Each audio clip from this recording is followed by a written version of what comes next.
Good morning, students. How are you? Fine? Okay. Let us start the 8th standard science. In our previous lecture, revision 1 has done. Okay. Now we will start the revision 2. Synthetic fibers and plastics. We have read about the disadvantage of synthetic fibre. हमने synthetic fibre के जो demerits है, disadvantage है, जो उसके हमको नुकसान होते हैं, उसके बारे में कहा जाता है कि we can not wear synthetic fibre during cooking while we are cooking the food. हम खाना बना रहे समय उसको नहीं पहन सकते because they catch fire easily and burn, and after burning they makes a bead like structure. ठीक है, that is sticky and stick to the और स्किन. जो बीड लाइक स्ट्रक्चर बनाते हैं जो बड़ा चिपचिपा होता है और हमारी स्किन के ऊपर ये चिपक जाता है. तो ये होता है किचन में हम लोग इसको यूज़ नहीं कर सकते हैं. दूसरा नंबर बताया था मैंने कि they get electrically charged in dry weather. तो आपको जो ब्लैंकेट होते हैं उसके से कई बार स्पार्किंग निकलती हुई दिखाई देती है. तो that is it create a skin problem. ठीक है. तीसरा हमने बताया था कि it does not absorb the sweat. ये पसीना नहीं सोखते हैं और that's why they are uncomfortable in the summer season. Now last is the they are not biodegradable, that why it causes lot of environmental problems. इसके कारण बहुत सारी एनवायरमेंटल प्रॉब्लम क्रिएट होती है क्योंकि ये बायोडिग्रेडेबल नहीं होते हैं. Now come to the synthetic characteristics of the synthetic fibres और सिंथेटिक प्लास्टिक और सिंथेटिक और फाइबर, मतलब फाइबर के या फिर हम सिंथेटिक जो प्लास्टिक है उसके कैरेक्टरिस्टिक पढ़ते हैं. तो प्लास्टिक जो होता है इजीली मोल्डेड होते हैं, तो आसानी से उसको मोल्ड कर सकते हैं. Only difference them is the synthetic fibres are made from such plastic that can be drawn into very fine filament. जो सिंथेटिक फाइबर होता है और सिंथेटिक प्लास्टिक होता है उसमें एक ही अंतर होता है. मेन अंतर ये होता है कि जो सिंथेटिक फाइबर्स होता है उसको हम लंबे लंबे तार के रूप में जो होता है ड्रॉ कर सकते हैं. वैल्यू बहुत लंबे उसके फाइन फिलामेंट्स बना सकते हैं और जब उनको स्पिन किया जाता है, बुनाई की जाती है, तो we get the synthetic fibres. जैसे नायलॉन और पॉलिएस्टर होते हैं वो solid state can be use for making toothbrush, comb है, zip fasteners, washer, pulley, fire houses. तो जब वो सॉलिड स्टेट में होते हैं तो हमने ये सब कुछ बनाया. और in this state nylon and polyester are called plastic. लेकिन if drawn into fine filament, अगर हमने उसको फाइन फिलामेंट के अंदर कन्वर्ट कर दिया, यानी कि धागों में कन्वर्ट कर दिया, एंड देन स्पन, उसका हमने स्पन किया, तो दे फॉर्म फाइबर्स. क्या बनाया उन्होंने? फाइबर्स बनाया. And this is known as the synthetic fibres और मैन मेड फाइबर्स. तो what are the characteristics of the synthetic plastic और सिंथेटिक फाइबर? दोनों के सेम ही होगा क्योंकि मटेरियल सेम है, सिर्फ शेप का फर्क है. पहला नंबर हो गया weather resistance. Synthetic fibres are not affected by any type of weather, means air, water, soil, thus they are non biodegradable. That is where they are use to store all kinds of things including chemicals. यानी कि इसलिए हम जो सब तरह की चीज़ों को उसमें स्टोर कर सकते हैं, यहाँ तक कि केमिकल्स को भी आसानी से हम स्टोर कर सकते हैं. सेकेंड नंबर आता है लाइट वेट. सिंथेटिक प्लास्टिक और fibres are always light wait.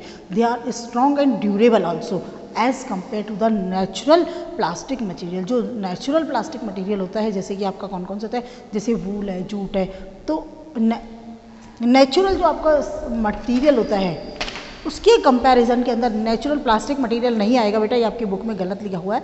तो सिंथेटिक प्लास्टिक जो मटेरियल जो होता है स्ट्रॉन्ग होता है, लाइट होता है, ड्यूरेबल होता है. ठीक है, as compare to the natural material. जैसे कि आपका वूल है, जूट है, वूल और जूट जो है वो आपके नेचुरल मटेरियल है. सिंथेटिक नहीं आएगा, प्लास्टिक नहीं आएगा इसके लिए. थर्ड आता है आपका केमिकल रेजिस्टेंस. यानी सिंथेटिक प्लास्टिक जो होते हैं they are much resistant to attack the strong chemicals. जो स्ट्रॉन्ग केमिकल्स होते हैं जैसे एसिड है, एल्काइल्स है. तो हाउएवर ऑल द नेचुरल जैसे कि cotton, wool, jute, silk and wool, cellulose are affected by the acid and alkyl. जो भी प्योर होते हैं वो हमेशा अफेक्टेड होते हैं. आपने अगर कभी देखा होगा तो बेटा जो आपके प्योर वूल की स्वेटर होते हैं वो एक्स्ट्रा केयर मांगते हैं. इसीलिए आप उसके अंदर क्या होता है, उसमें आप जो गोलियां होती है ना कौन सी फिनाफ्थिलीन की जो बॉल्स होती है आपको उसको रखना पड़ता है, अदरवाइज़ क्या होता है बहुत जल्दी they are attacked by the moth. जबकि ऑर्डिनरी जो एक्रिलिक वूल होती है उसके अंदर आपको इतनी नीड नहीं होती है, समझ में है, क्योंकि वो जो प्योर होता है वो एक्स्ट्रा केयर मांगता है। और अगर बात करते हैं तो इंसुलेशन प्लास्टिक जो होते हैं they are insulated, do not allow heat and electricity to flow them, that is why electric wires are covered with the plastic covering and handles of screwdrivers are made of plastics. अब इसके बाद में toughness of the tensile strength, जो synthetic fibres होते हैं they are very tough withstand a lot of force without getting broken.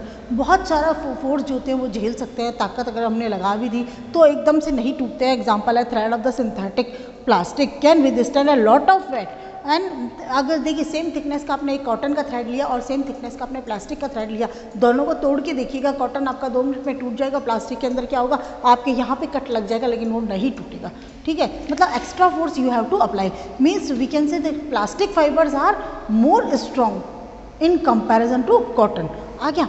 अब आता है appearance. Synthetic plastic material can be made as a transparent as glass, जैसे glass के जैसे आ जाता है, ऐसा कि हमने वायर का इस्तेमाल किया मगर वो वायर ही नहीं दिख रहा है, क्यों? क्योंकि वो एक ट्रांसपेरेंट मटेरियल से बना होता है। अब उसके बाद में आता है आपका अपीयरेंस हो गया, उसके बाद में आता है further more they can be made in the desired colour और टेक्सचर। आपकी जूस मर्जी आए उस कलर के अंदर टेक्सचर में आप उसको बना सकते हैं। And can be use for making a large variety of house hold product, बहुत सारी वैरायटी के जो हाउस होल्ड प्रोडक्ट है आप उसको बना सकते हैं। अब आता है आपका raw materials for synthetic plastic. Synthetic plastic के लिए आपको क्या रॉ मटेरियल चाहिए? देखिए रॉ मटेरियल कौन सा चाहिए आपको? पेट्रोलियम प्रोडक्ट चाहिए, जैसे इथेन, प्रोपेन, बेंजीन, टाइलून, ये क्या है? ये पेट्रोलियम प्रोडक्ट है, are the raw material and these are the raw material for the synthetic fibres. These materials are either directly polymerized or first converted into suitable monomers। या तो देखिए उनको direct हमने पॉलीमर्स में कन्वर्ट कर दिए polymerisation के द्वारा, या पहले हमने उनको केमिकली क्या बनाए मोनोमर्स तैयार किया और आफ्टर मोनोमर्स जो पॉलीमराइजेशन होता है उस प्रोसेस के बाद उसको हमने सिंथेटिक फाइबर मिला।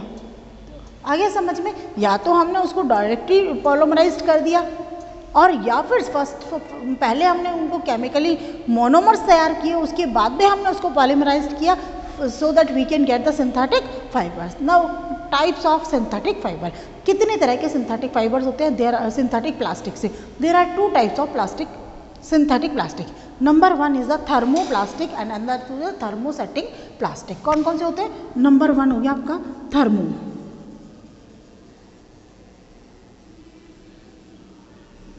थर्मोप्लास्टिक्स और नंबर 2 होता है thermosetting.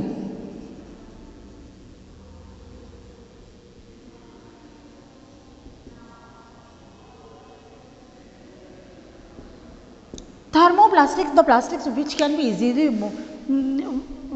easily molten on heating and cool, harden on cooling. वैसे प्लास्टिक जिसको कि हम गर्म करके आसानी से पिघला सकते हैं और ठंडा करके आसानी से उसको हार्ड बना सकते हैं, या we can mould into different shapes according to desire. और ऐसे प्लास्टिक जिसको कि हम अपनी डिज़ायर के अनुरूप अपनी मर्जी के अनुसार अलग अलग शेप में मोल्ड कर सकते हैं। This can be very useful characteristics of the thermoplastic. It means these plastics can be made as granules and then heated and moulded into new shape. आपने एक बना लिया, आपकी डिज़ायर हो गई, आपको लगा नहीं बस बहुत है, अब आपकी इच्छा हो गई नहीं हमें कुछ और मोल्ड करना है, वापस हमने उसको हीट किया और वापस एक नया शेप दे दिया। एग्जाम्पल हो गया आपका पॉलीथीन, पॉलीविनाइल क्लोराइड, पीवीसी जिसे कहते हैं, उसके अलावा polystyrene, nylon, terylene. These are the examples of thermoplastics. Now come to the thermosetting.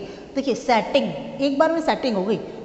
कैसे लर्न करना है आपको कि एक बार में सेटिंग हो गई। यहाँ बच्चे क्या होता है, एक आपका एग्जाम में आता है differentiate between the thermoplastic and thermosetting plastic. तो ओके विद द एग्जाम्पल आप क्या करते हैं, बहुत अच्छा सा आंसर लिख के जाते हैं, लेकिन थर्मोप्लास्टिक वाला जो होता है उसको हम थर्मोसेटिंग में डालते हैं और थर्मोसेटिंग का प्लास्टिक में डालते हैं। इसीलिए मैं आपको बिल्कुल क्लियर कर देती हूँ, थर्मोसेटिंग जो एक बार सेट हो गया वो वापस नहीं होगा, चाहे टूट जाएगा। अब समझ में आएगा? तो thermosetting plastic do not soften on heating and can not be reshaped. वो गर्म करने पे क्या होते हैं, सॉफ्ट नहीं होते हैं, and they can not be reshaped, उनको वापस हम शेप नहीं दे सकते हैं। They are often very tough material with high melting point, बहुत ज़्यादा टफ होते हैं और हाई मेल्टिंग पॉइंट होता है। एग्जाम्पल हो गया आपका जैसे बैकेलाइट होता है, यूरिया फॉर्मेल्डिहाइड होता है, पॉलीयूथरीन होता है, मेलामाइन होता है। देखिए मेलामाइन का तो आपके डिनर सेट आते हैं बहुत सारे, अगर आपने देखा होता तो मजबूत होती है, बच्चे प्लेटें गिरा भी देते हैं, तो नहीं होता है, वो टूटते नहीं हैं, और अगर टूट जाए तो फिर वो कचरे में ही जाएंगे, उसका कोई यूज़ नहीं है। तो these are the thermosetting plastics, they are use for making cabinets of radio की कैबिनेट बनते हैं, टीवी कैबिनेट, टेलीफोन सेट्स बनते हैं, वाटर टैंक बनते हैं, वाटर के पाइप्स बनते हैं उससे, और इलेक्ट्रिक के जो स्विच आते हैं, इतने सारे आपको स्विच दिखते हैं ना जगह जगह, वो सारे उसके बने हुए आते हैं, और डिनर सेट बनते हैं। Simple test to distinguish between a thermoplastic and thermosetting plastic is to touch it with a hot iron rod.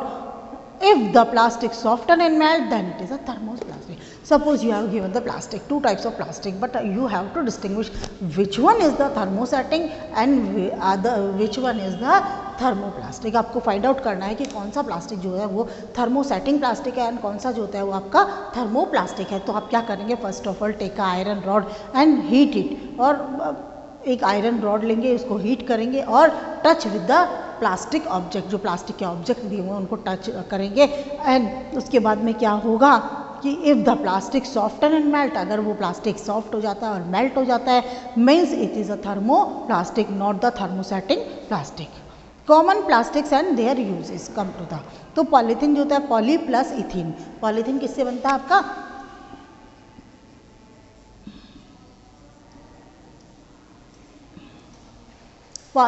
Poly plus ethene जो होता है उससे बनता है, और यहाँ पर इथीन जो होता है उसके अंदर कितना होता है, डबल बॉन्ड होता है दोनों के बीच में, CH2।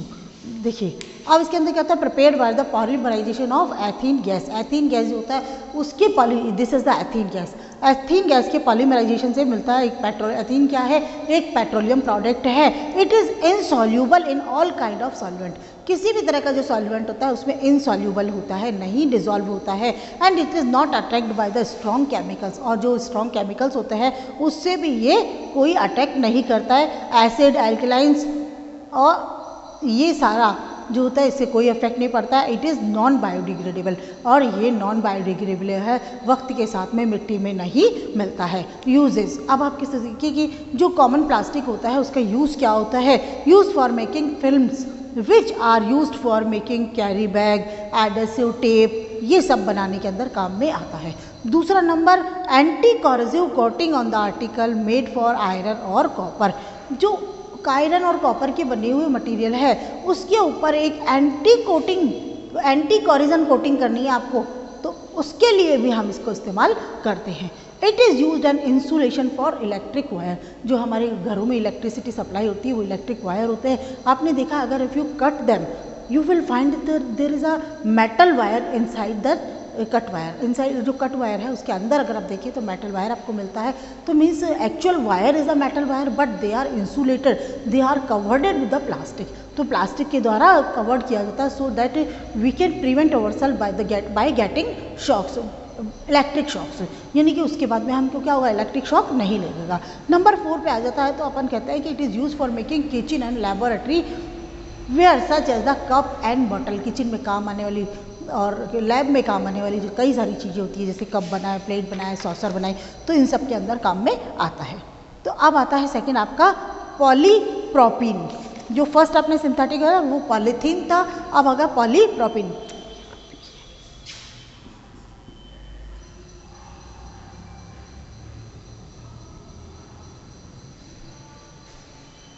पॉलीप्रोपीन क्या होता है, पॉलीप्रोपीन में होता है पॉलीमराइजेशन ऑफ प्रोपीन, CH3CH,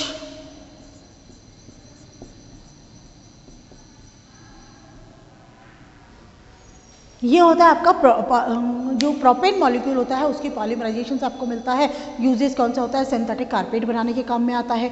दूसरा नंबर होता है पैकेजिंग मटेरियल में, रोप्स में और डब्बे बनाने में यानी कंटेनर्स बनाने में होता है। उसके अलावा use for making collapsible toys कौन से होते हैं, वो जो बहुत सारे टॉयज़ नहीं होते जिसके अंदर आपने उसको जॉइंट करा, आपकी ट्रेन बन गई, वापस करा कुछ और बना लिया, ठीक है ना। पहले आप ज्वाइन करते हैं तो कुछ स्ट्रक्चर बन जाता है, जब खाली कर देते हैं तो कुछ नहीं बनता है। तो इस तरह से बच्चा उसको जोड़ता है, कोलैप्स करता है, तो that is known as a collapsible toys. It is use for making body of the automobile battery. जो ऑटोमोबाइल बैटरी होती है उसके बाहर, तो उसको बनाने के अंदर काम में आती है। ऑटोमोबाइल बैटरी की जो बॉडी होती है उसको बनाने में काम में आती है, काफ़ी मोटी बॉडी होती है, अगर आपने कभी ध्यान दिया हो तो। अब तीसरा आता है PVC, पॉलीविनाइल क्लोराइड। तीसरा नंबर कौन सा हो गया, 3 बताना है। तीसरा नंबर है polyvinyl chloride, polymerisation of vinyl chloride. तो इसको बनाने के लिए हमको पॉलीमराइजेशन कराना पड़ेगा, किसका, विनाइल क्लोराइड मॉलिक्यूल का। किसके अंदर काम में आता है, PVC के सोल आते हैं। आप चप्पल वाले की दुकान पे जाइए, क्या कहते हैं, मैडम मजबूत है, PVC से बना हुआ आता है। तो it is use for making soles of the shoes. Number 2, making for the hand bag, rain coat, ये सब PVC के बने होते हैं। और पाइप बनता है, वाटर टैंक बनता है, सैनिटरी जो फिटिंग्स होती है उन सब के अंदर भी PVC का इस्तेमाल होता है। And it is used for making decorative vinyl flooring. Decorative जो विनाइल की फ्लोरिंग होती है उसके अंदर काम में आता है। It is use as the superior insulation of electric wire. जो इलेक्ट्रिक वायर होता है इसके एक तो इंसुलेशन होता है जनरल और एक होता है सुपीरियर, काफ़ी मोटा जो बनता है, तो उसके अंदर काम में आता है। And it is use for making gramophone record. जो ग्रामोफोन के रिकॉर्ड्स होते हैं उनमें भी आपका काम आता है। ठीक है, 3 हो गया। अगर चौथा नाम लेते हैं तो दैट इज़ द टेफ्लॉन। अब ये आपका टेफ्लॉन आ गया। अब टेफ्लॉन में क्या होता है, टेफ्लॉन जो होता है prepared by the polymerisation of tetrafluoroethane. किसके, टेट्राफ्लोरोएथेन जो होता है उसका पॉलीमराइजेशन के द्वारा करते हैं। And it is unaffected by heat and chemical. देखिए टेफ्लॉन की बहुत बड़ी बात है, ये एक स्पेशल कैरेक्टर है that it is unaffected by the heat and chemical. Heat और केमिकल का कहीं कोई असर उसके ऊपर नहीं करता है। और इसका इस्तेमाल कहाँ कहाँ होता है, यूज़ कहाँ कहाँ करता है, it is use as a lubricant, किसी भी चीज़ को चिकना बनाने के लिए। Specially on those part of the machine where oil can not be easily applied. जहाँ पर मशीन की वो जगह जहाँ पर कि हम ऑयल नहीं अप्लाई कर पाते हैं, बहुत मुश्किल होती है जहाँ पर ऑयल के लिए, तो वहाँ पर हम क्या करते हैं, एज अ लुब्रिकेंट इसका इस्तेमाल किया जाता है। और इसकी एक प्रॉपर्टी होती है कि एंटी स्टिक प्रॉपर्टी होती है, यानी कि ये कहीं चिपकता नहीं है। It is coated on the surface of baking और फ्राइंग यूटेंसिल्स, यानी जो पकाने वाले बर्तन होते हैं उसके अंदर जो देखिए आप टेफ्लॉन लगा होता है, नीचे से काला काला नहीं होता है, तो वो क्या होता है, that is the Teflon coating. तो वो सब के अंदर काम में आता है। नंबर 5 आता है आपका पॉलीस्टीरीन। कौन सा आता है, पॉलीस्टीरीन। पॉलीस्टीरीन में क्या होता है, highly, it is the lighter polymer of polythene. Polythene का ये पॉलीमर है लेकिन ये हल्का होता है। It can be easily moulded on heating के हीट करके इसको हम आसानी से मोल्ड कर सकते हैं। When air is blow through molten polystyrene it is formed very light form which is an excellent insulating and packaging material. मतलब बहुत शानदार जो होता है वो एक्सीलेटिंग मटेरियल, एक्सीलेंट ये जो क्या है, इंसुलेटिंग मटेरियल है या पैकेजिंग मटेरियल है। अच्छा, इसके अंदर किसके अंदर इस्तेमाल करते हैं, पॉलीस्टीरीन का इस्तेमाल होता है बेटा आइस बॉक्स में। आज तो हमारे पास में फ्रिज है, एक वो टाइम था जहाँ फ्रिज नहीं होते थे, मतलब फ्रिज तो होते थे लेकिन कुछ घरों में होते, केवल रिच फैमिलीज में होते तो जनरली पड़ोसी लोग क्या करते थे, अपना फ्रिज मांग लेते थे, बोरो कर लेते थे इस तरह से। तो बहुत सारा उनके पास में बर्फ़ होता था, तो उसके लिए रखने के लिए क्या होता है, जो आइस बॉक्स आते थे, उस आइस बॉक्स के थर्माकोल के बने हुए होते थे आइस बॉक्स, और उसके आज भी आते हैं, उसके अंदर आइस रख दो और बंद कर दो, तो उसके कारण क्या कहता है, आइस ही होता है, इजीली इतना मेल्ट नहीं होता। तो आइस बॉक्स बनाने के अंदर काम में आते हैं। और उसके commonly employed in the insulating refrigerator and cold storage. Commonly कहाँ होता है, इंसुलेटिंग रेफ्रिजरेटर और कोल्ड स्टोरेज, वहाँ पर भी होता है। It is use for packaging expensive item as the cellphone, TV, इन सब के अंदर भी पैकेजिंग मटेरियल के रूप में इसका काम में आता है। अब आता है प्लास्टिक एंड द एनवायरनमेंट। देखिए plastic and the environment that is very bad thing. क्यों, क्योंकि प्लास्टिक के इतने सारे फ़ायदे हैं, लेकिन उसके बाद में आता है कि it is a non biodegradable product. ये आपका एक नॉन बायोडिग्रेडेबल आइटम है, means it can not be decomposed by the micro organisms micro organisms से इजीली जो है ये डिकम्पोज नहीं होता है, that why it is hazardous to our environment, बहुत नुकसानदायक है। When we burn the plastic object they gives out a poisonous gases and these poisonous gases are very very harmful for our body, eyes, skin etc. plastics की अब ये क्या है कि when we go to market generally जो होता है we get the things wrapped in or packed into polythene bags, that is one reason why plastic waste keep getting accumulate in our surrounding. जो भी आप परचेज करते हैं कहीं ना कहीं उसको पैकिंग करा हुआ मिलता है, और पैकिंग किसकी होती है, आज मैक्सिमम पैकिंग जो होती है वो आपकी किससे होती है, प्लास्टिक मटेरियल से होती है। तो disposal of plastic garbage is a major problem all over the world, पूरे संसार के लिए एक बहुत बड़ी प्रॉब्लम है ये। This is because plastic does not gate decompose by natural process, natural process से यानी कि जैसे बैक्टीरिया है, माइक्रो ऑर्गेनिजम्स है, उससे डिकम्पोज नहीं होता है।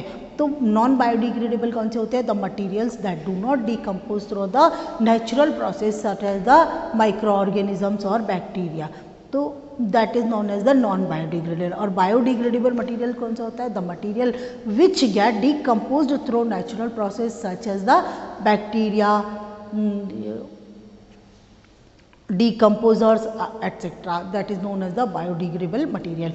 Parts of the vegetable है, fruit है, left or food item है, cotton, paper, woolen clothes, wood, these are the biodegradable item. And all kinds of the plastic, artificial fiber, aluminium, other metal can, they are non biodegradable. Okay, damage caused by the plastic waste, plastic waste से बहुत सारे damage होते हैं। कौन कौन से होते हैं, plastic bags and other articles clog the city drainage system, पूरे के पूरे सिटी ड्रेनेज सिस्टम को खराब करते हैं, as well as small fresh water drains, there by using a lot of inconvenience, बहुत इनकन्वीनियंस हो जाती है और पूरा का पूरा ये सिटी ड्रेनेज सिस्टम जो होता है वो क्लॉग हो जाता है। और दूसरा नंबर कौन सा होता है, प्लास्टिक बैग्स और other item, they are the non biodegradable. When garbage is converted into natural manure does not degrade, माने कि ये कहीं पे भी डिग्रेड नहीं होता है, एज इट इज़ पड़ा रहता है। When this manure is spread in the field, अगर इस तरह के मैन्यूर को हम लोग फील्ड में डाल देते हैं तो the plastic does not allow the water to seep the soil, plastic क्या करता है, वो वाटर को सीप के अंदर जाने नहीं देता है, मतलब water to seep the soil यानी कि मिट्टी को वो पानी जो होता है सोख नहीं पाता है उसका, तो which can adverse effect on the plants as well as recharging of ground water. देखिए आपने एक चीज़ है, आपका एक पानी है, अब मैंने इसको पानी डाला तो ये पानी नीचे होता हुआ ज़मीन में जा रहा है, लेकिन यहाँ पर मैंने एक प्लास्टिक की लेयर डाल दी तो वो पानी नहीं जाएगा, तो आपका ग्राउंड वाटर भी रिचार्ज नहीं होगा। अच्छा, पास में आपका पौधे हैं तो पौधों में भी आपका पानी अंदर नहीं जा पाया तो they can not grow properly, तो दोनों ही तरफ से हमको नुकसान होता है। And plastic if burn they produce harmful gases and which pollutes the air, हमारी ये पूरी एयर को पॉल्यूट कर देते हैं। And stray animals, cows and other animals, when they eat some eatables, okay, along these eatables they eat polythene bags also, and these polythene bags clog their respiratory system, choke their respiratory system, and finally क्या होता है, they will die, और मर जाते हैं बेचारे। अब measure to control population caused by the pressure, अब हम किस तरह से इसको हम प्लास्टिक का जो है उसको कम कर सके ताकि कंट्रोल कर सके जो प्लास्टिक वेस्ट है उसके लिए, तो avoid the use of plastic carry bag as far as parable, जो कैरी बैग्स हम रखते हैं उसको प्लास्टिक का ना इस्तेमाल करके हम लोग क्या करेंगे, हम लोग जूट और कॉटन बैग का इस्तेमाल कर सकें whenever we are going to shopping. दूसरा नंबर हो गया biodegradable and non biodegradable waste should be collected separately and dispose of separately, practice this in your home. आप अपने घर में प्रैक्टिस कर सकते हैं, दो तरह के डस्टबिन रखिए, one for the biodegradable material and other will be non biodegradable material, and dispose of it according to biodegradable and non-biodegradable. Do not throw plastic wrappers carelessly on the road. These are ultimately carries to the sewage system, जो city का sewage system है और वहाँ पर चला जाएगा, where they will clog the drains, नालियों को वो क्लॉग कर देंगे, रोक देंगे। As a responsible citizen use of the remember the 4R principle. 4R's principle क्या होता है, 4 R's प्रिंसिपल। 4 R's प्रिंसिपल क्या होता है? रिड्यूस, पहला नंबर कौन सा हो गया आपका? रिड्यूस। दूसरा नंबर रीयूज, वापस यूज करिए। तीसरा number recycle and recover, recycle and recover.